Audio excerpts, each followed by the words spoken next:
तर आणखीन एक महत्त्वाची बातमी समोर येते। मतदानाला केवळ 1 तास बाकी आहे। विधान परिषदेच्या या मतदानासाठी केवळ 1 तास बाकी आहे। 4 आमदारांचं मतदान जे ते अद्यापही बाकी आहे।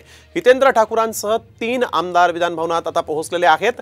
राजू पाटील यांना राज ठाकरेंच्या मेसेजची फोनची प्रतीक्षा आहे। राज ठाकरे अमेरिकेत आहेत, त्यामुळे राजू पाटील यांच्यासोबत त्यांचा संपर्क होऊ शकत नाहीये। त्यामुळे राजू पाटील देखील राज ठाकरेंच्या मेसेजची फोनची प्रतीक्षा करतायत। सूरज मसूरकर आमचे प्रतिनिधी यावेळेस आपल्याबरोबर फोन लाईन वरून जोडले गेलेले आहेत। सूरज, आता किती आमदारांचं नेमकं मतदान बाकी आहे? राजू पाटील यांनी काही भूमिका मांडलेली आहे का? राज ठाकरेंचा फोन त्यांना आलेला आहे का? काय अधिक सांगाल?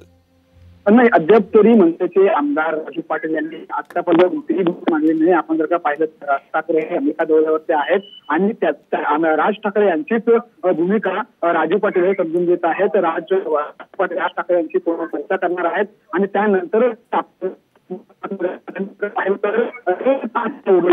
आणि 4 जे आमदार आहेत ते उरलेले आहेत ते म्हणजे एक म्हणजे राजू पाटील, हितेंद्र ठाकूर, त्याच्या अजून 2 आमदार असे एकूण 4 आमदार जे आहेत मतदान प्रक्रिया आहे जी अजून बाकी आहे। हितेंद्र ठाकूर नक्कीच आता विधान भवनात दाखल झालेला आहे। आता